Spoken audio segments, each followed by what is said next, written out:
Dating all the way back to the very first Mortal Kombat, I actually worked in an arcade at the time. I remember coming into work and hearing the sound of people going, oh, ah, you know, making these loud screams and yells and cheers because they were seeing something they had never seen before. The reason fatalities appeal to so many people is these brutal, over-the-top things that, you know, most people never even want to think of doing to someone they know, or even to someone that they don't know. Fatalities are awesome in that it's a perfect way to end a match. It's a good way to show that you dominated over your defeated opponent. It's a final punctuation mark that, okay, I just kicked your ass, and now I'm going to humiliate you even more. What makes the fatalities awesome, I think, is the sense of humor to them. And I know it took me a while to get my arms around the mentality of them myself. And it's, you know, they're very graphic and very disturbing and disgusting, but there's an underlying humor to them that you know, certainly is what defines my favorite ones. And it was kind of what made them enjoyable to work on for me, was you know, finding that humor and kind of bringing that out, you know, graphically and visually. I think a lot of the casual players, you know, specifically pick up Mortal Kombat, are always looking up, you know, what are the fatalities, how gruesome they are, you know, even finding out, like unlocking them through the game and stuff like that.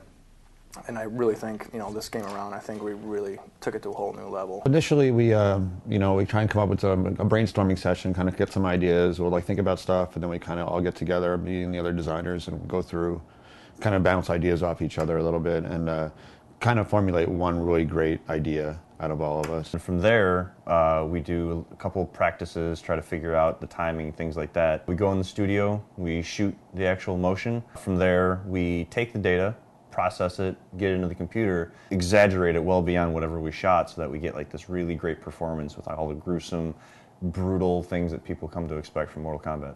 So once all of the action had been defined, we would make sure that blood, any of the magic, any of the you know, any of the other visuals that don't fall under either environments or characters would get put into the cinemas. The most fun I had was actually the one fatality, actually in particular, was the Kung Lao. You know, one of the iconic ones that have been used in a lot of the marketing now, when he lays down his hat and, you know, pulls the unsuspecting victim through it. Carlos is you know, he's a huge character in the studio, and he likes to keep the mood upbeat. The best part that I love about these fatalities is I get to beat up on Rick O'Mara, and he also gets to, you know, perform his fatalities on me. I actually remember when we were shooting the Cabal fatality where the victim falls on the hook swords, and you had Tony supporting Carlos as Carlos is falling over, and it was just hilarious because when you look at the raw data up on the screen, you don't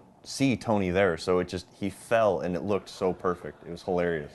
Maybe about like the third or fourth take, we start getting into more or less of the vision of the actual fatality, and it starts getting amped up with, you know, all that emotional content where you're getting into, you know, like, I really need to stab these knives into these guys' clavicle so that way the lightning will strike. You know, when you're doing it the first or second time, you're like, oh, I really don't want to hurt, you know, the other actor. When the other actor gives you the cue, he's like, hey man, just let go and really like hit my clavs. Having somebody able to draw off of that, and Ed sitting there going, oh my God, that's what I want, I need that, and trying to draw off of that, all that emotional content, and trying to get the best performance.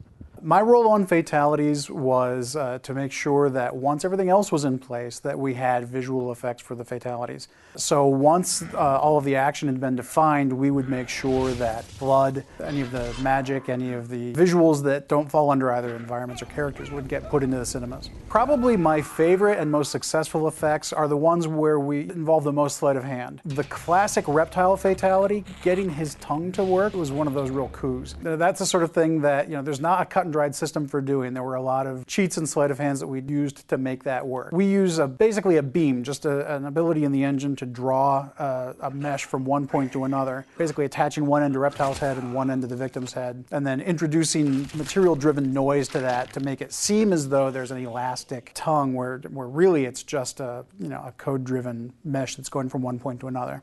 Yeah, some of the key points that we really try to focus on is to make sure that every fatality fits into the same look and feel as the others. We don't want one or another to kind of feel different. Each character had approximately 18 points of dismemberment. So you can imagine, the technical hurdles we had to go through initially, working closely with the tech group to get a procedural tool inside of our tool to be able to do it on the fly. The effects guys had a major role in making the fatalities just look perfect. They are masters of blood placement and all the effects that go with fatalities, like radons, electricity, all the blood decals that had to be put on to make fatalities look nasty. There's not just clean cuts anymore. There's bloody stumps wherever there's a sever point.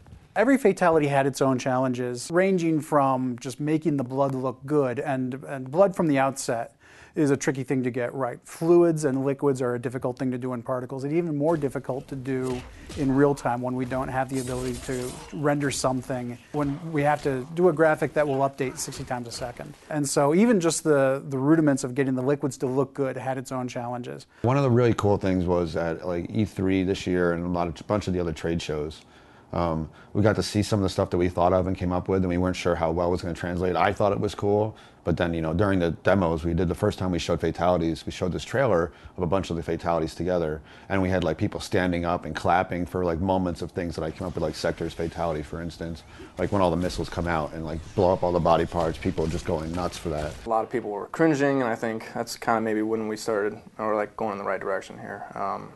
Taking some of the old stuff, blending in with some new ideas, and that's what I think is really cool about this little nod to the classics. The best fatalities are the ones that are nasty. They're really violent, but at the same time have a comedic tone to it. Those are always the best ones. Most of them actually have a comedic tone to it, and I think that's what makes fatalities popular.